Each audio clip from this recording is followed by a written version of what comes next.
Let me just begin by saying that paper towels are expensive.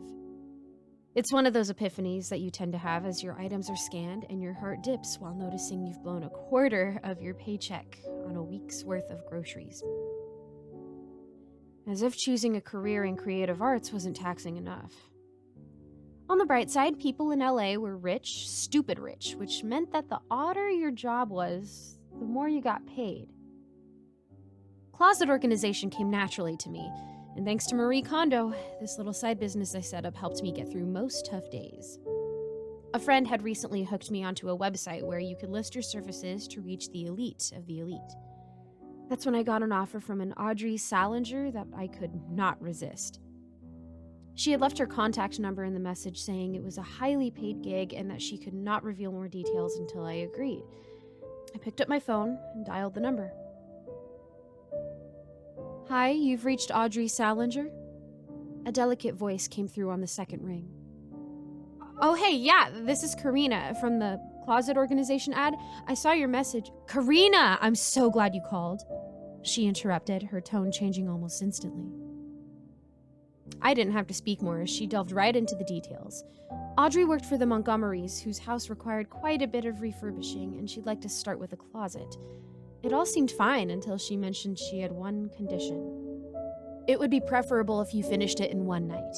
You can stay over if need be." Audrey spoke. I was a little taken aback to respond, feeling uneasy about the proposal. I wasn't ready to make her a promise that I couldn't follow through without knowing what I was dealing with. $3,000.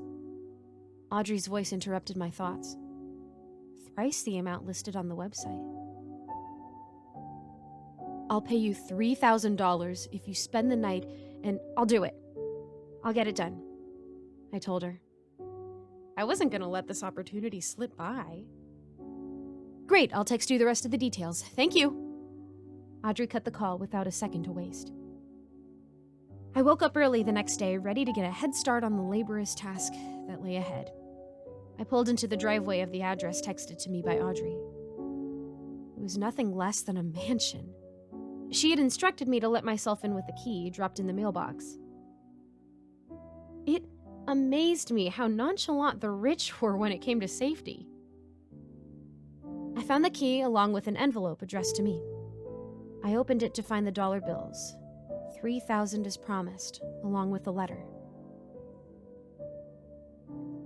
Carefully placing the money inside my bag, I pinched myself to ensure I wasn't dreaming. I opened up the letter. "Dear Karina, I'm sorry I was not able to personally meet you as something came up, but please refer to the following instructions below. 1. You are to only clean the second room on your right downstairs. All the other rooms will remain locked. 2. Lock yourself once you're inside and do not open the door if you hear a knock, no matter how many times you hear it." What? 3. If you find the dollhouse while cleaning, make sure to cover it up with the white bedsheet. The dolls need to sleep. Please do not forget this. Help yourself to anything in the fridge. The bed's rolled out on the living room sofa. Audrey. All the rooms will remain locked. If you hear a knock, no matter how many times you hear it, if you find the dollhouse. I read the letter twice, wondering if she was trying to be funny with her 2 rules. I placed the letter into my bag and let myself in, immediately locking the door behind me. I was not one to break the rules, especially if it came with a crap ton of money. The grandeur of the Montgomerys' mansion swept me off my feet. It took me 30 minutes to get my jaw off the floor and get to work. The second room on my right was a walk-in closet piled with all sorts of things. I believed it belonged to a Mrs. Montgomery, as most of the items resembled what would belong to a middle-aged woman. I rolled up my sleeves and got down to it. Cleaning, folding, stacking, labeling, only taking a quick half-hour break in between for lunch to grab a sandwich I found in the fridge.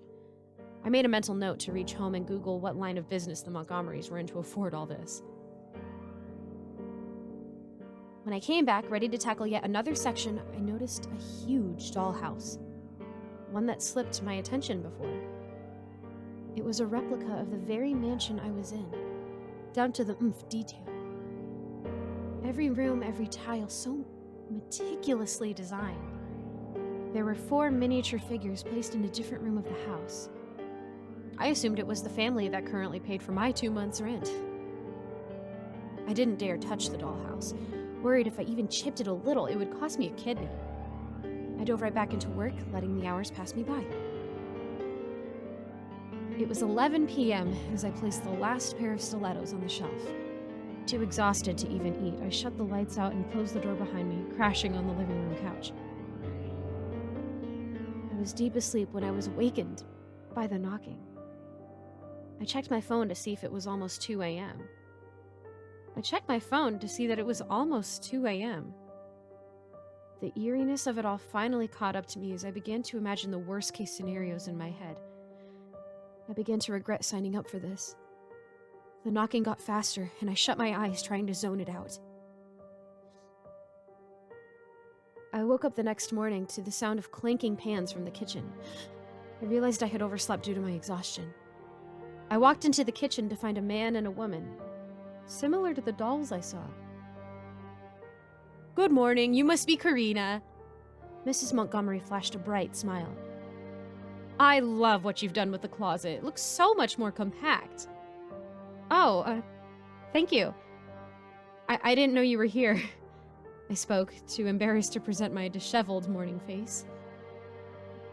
"Oh yes, we found an early flight back from the Bahamas. Kids couldn't wait to get home. Why don't you join us for breakfast?" I sat down on one of the high chairs as the 2 kids rushed in. After helping myself to a scrumptious meal, I said my goodbyes after thanking them at least a couple 100 times.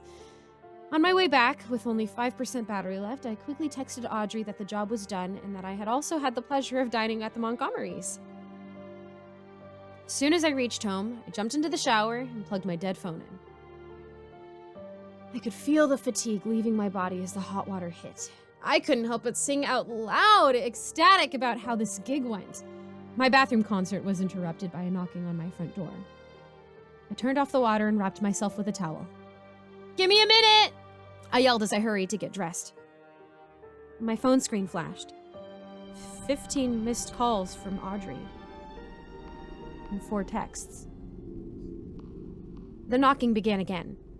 "In a second!" I read the text. "Karina, pick up my call. Did you leave the house? Tell me you left." I couldn't understand Audrey's panic as I scrolled through her texts. "Karina, did you forget to cover the dollhouse?" I couldn't recollect. I figured I must have forgotten because of how tired I was. The knocking on my door became faster, more furious now. "The Montgomerys died in a plane crash 2 years ago. Trip back from the Bahamas." I clutched my phone tight in my hands as I read those lines. My stomach dipped and I felt like I couldn't breathe. If the Montgomerys died 2 years ago, who did I have breakfast with today?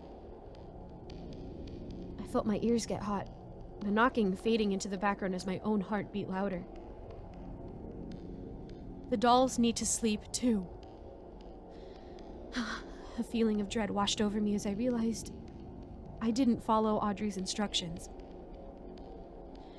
I turned slowly towards my door, the knocking suddenly reminding me of last night at the mansion.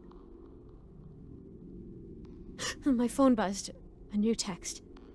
My hand shaking beyond control as I opened to read. "Do not open your door."